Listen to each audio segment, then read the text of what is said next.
அந்தமாதிரி டெய்லி பப்ளிவர்ஸ்க்கு உங்களை வரவேற்கிறேன். நம்ம வாழ்க்கையில் நிறைய பேர் நம்ம வாழ்க்கையில் சொந்தம் கொண்டாடுவோம்.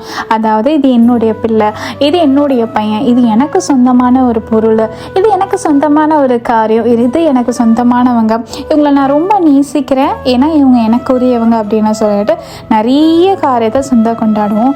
ஆனால் சாலமோன் அழகாக சொல்லுவார், அதாவது உன்னத பாட்டு 2:16 என் நேசர் என்னுடையவர், நான் அவருடையவள்.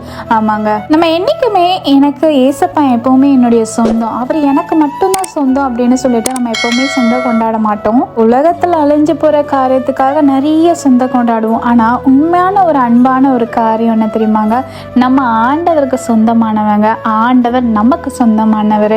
எப்படி சாலமோன் அழகாக அவருடைய சொந்தத்தை கொண்டாடுறாலோ, நம்மளும் நம்முடைய அன்பை இப்படி தாங்க.